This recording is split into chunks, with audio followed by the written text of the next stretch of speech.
Hello, my name's Michael Conneely, and this video tells you about the April the 17th new moon. There truly are some wonderful possibilities amid horrible energies. Let's be aware. Let's not be defeated by the horrible energies. Let us fully manifest the wonderful possibilities. So, as is a good idea with every lunation, do the needed new moon attunement and vision work and key intention setting, but with extra care and awareness and purpose at this time.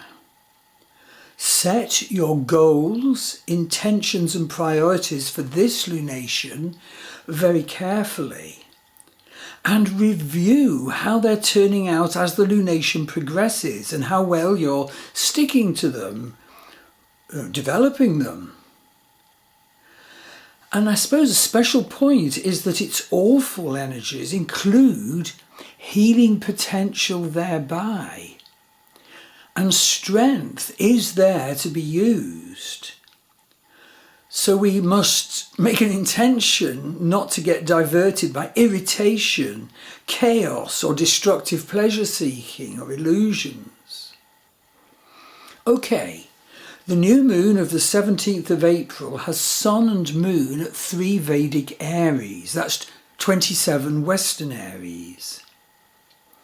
The new moon is therefore early in Ashwini Nakshatra, the first nakshatra, the healer's nakshatra.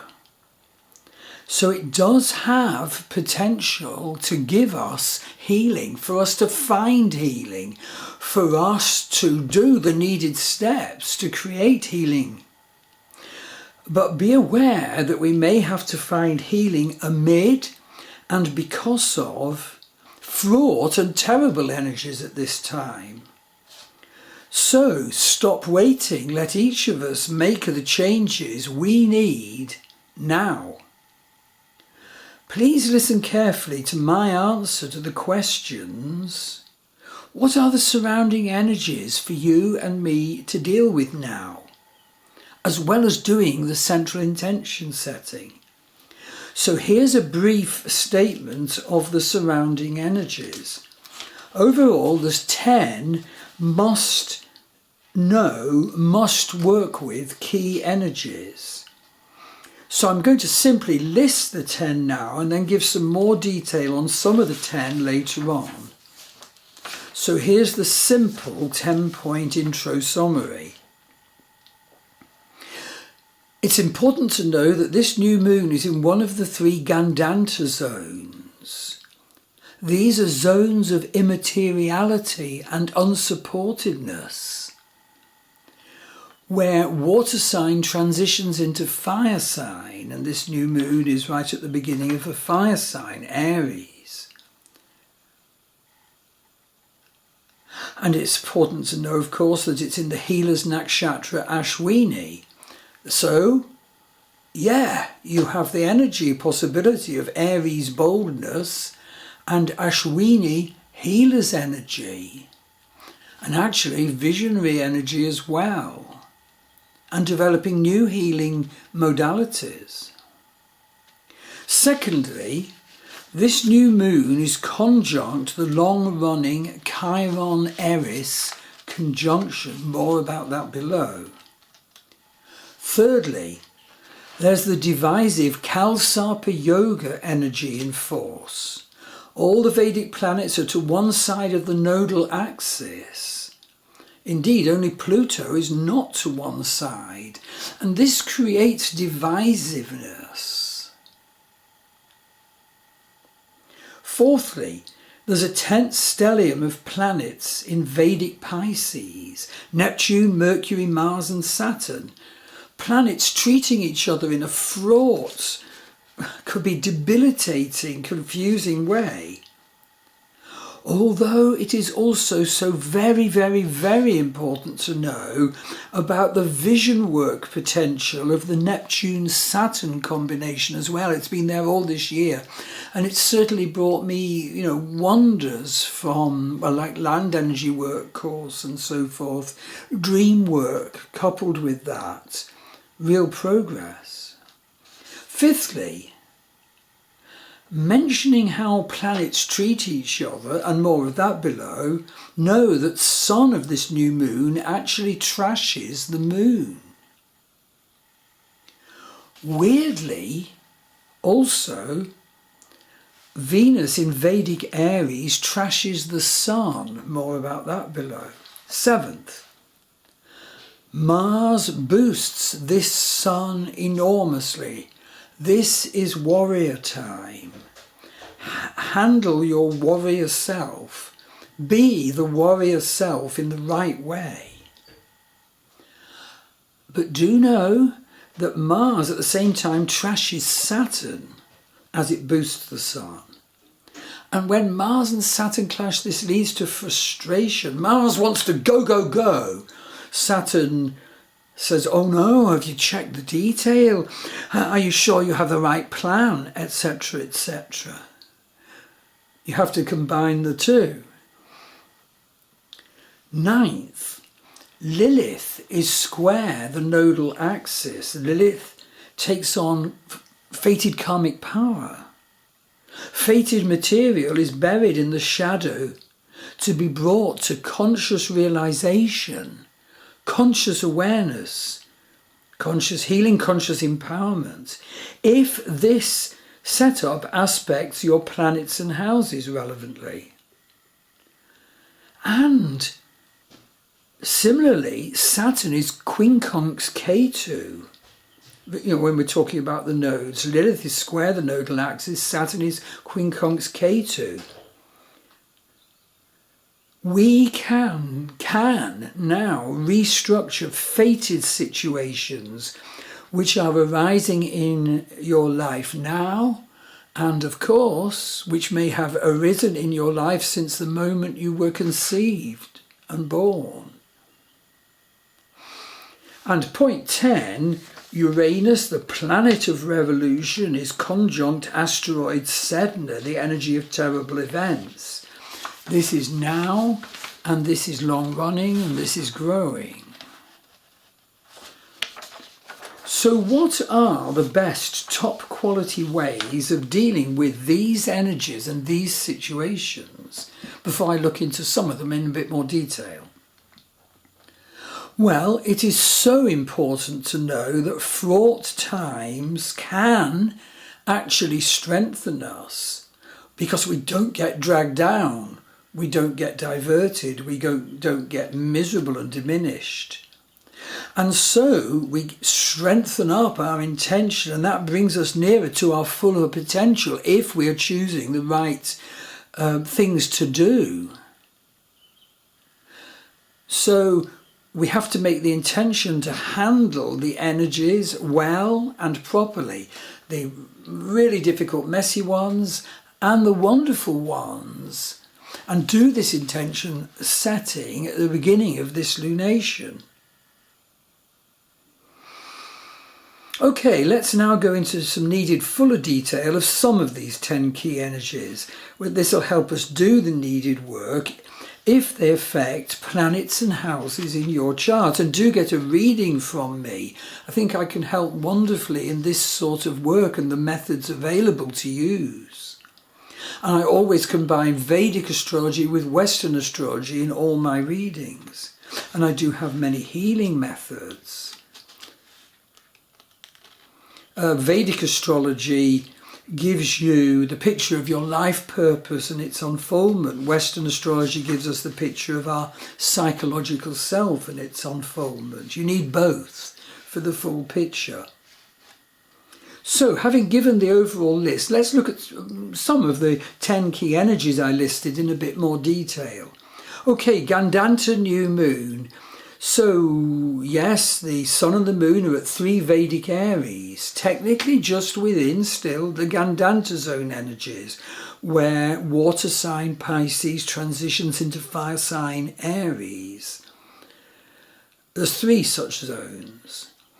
And these zones have an energy of immateriality and unsupportedness. It can feel dreadful when we're in them, as we are now. But the whole point is, because Hinduism, like Tibetan Buddhism, are tantric, they can perceive that through the experience of being unsupported, and that this world is unsupportive, we can actually go beyond this world and open to the vastness of spiritual realizations. It's time for that in this lunation. Secondly, Chiron conjunct Eris. Well, Chiron is the energy of our existential wound, in the healing of which we become the healer of others. Eris is the energy of frustration and tension, that asteroid. The Chiron-Eris conjunction is very long-running, and if it aspects planets in your chart, you will feel agitated and pressured. You will be moved to sort of go into what's doing it, and ideally to heal that and then become the healer of others.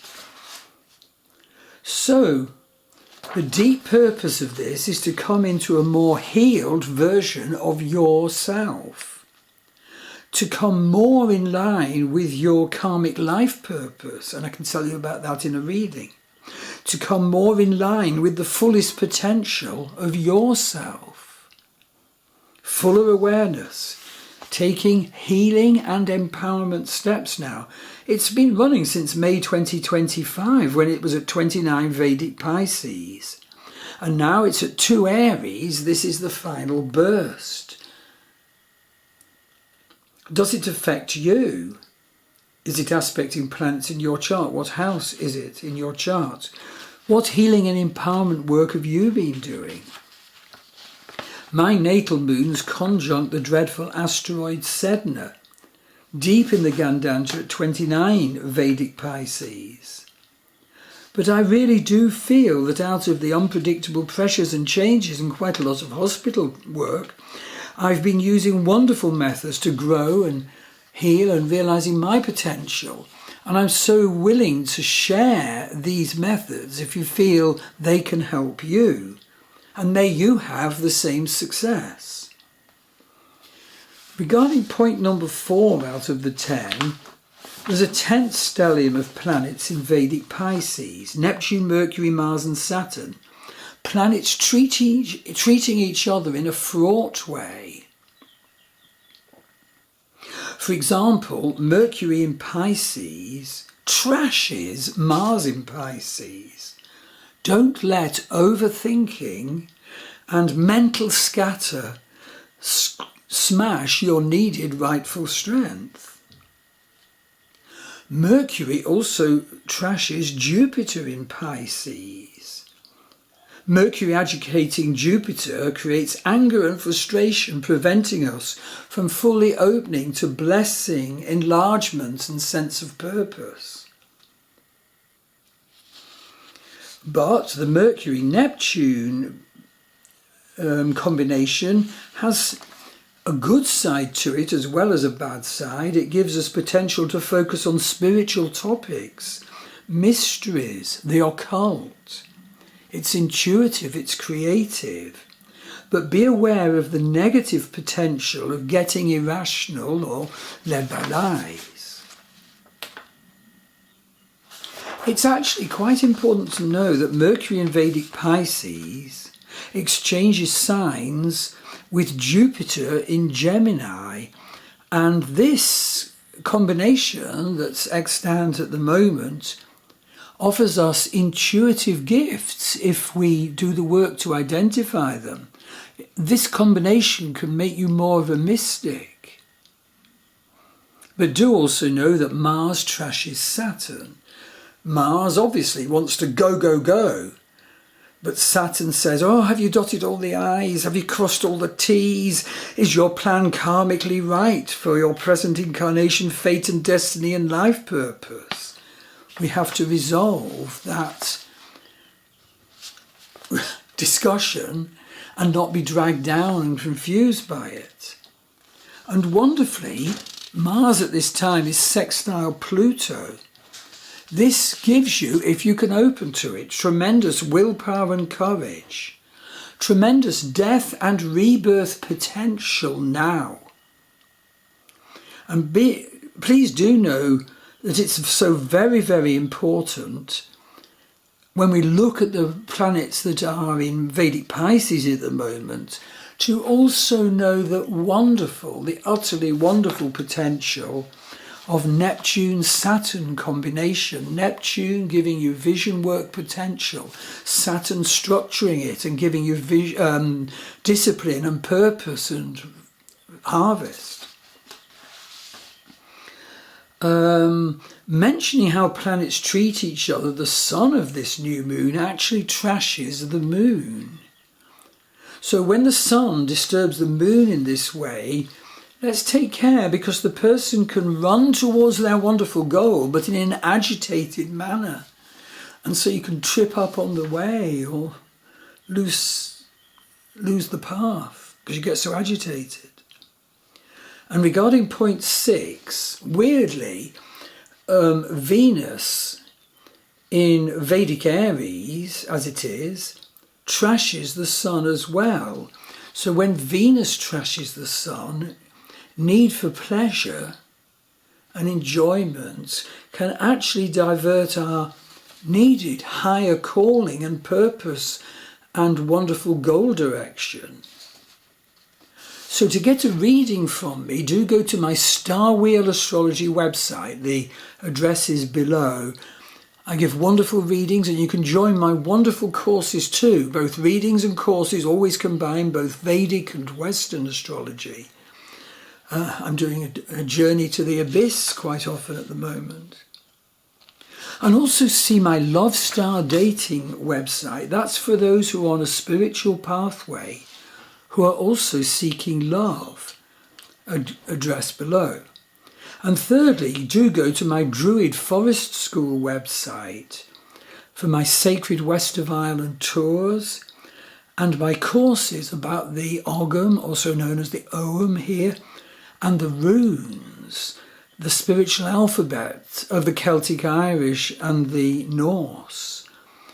And it's a very, very good time to start doing them with the weather picking up, and so the trees of the Ogham alphabet coming into beautiful leaf and flower.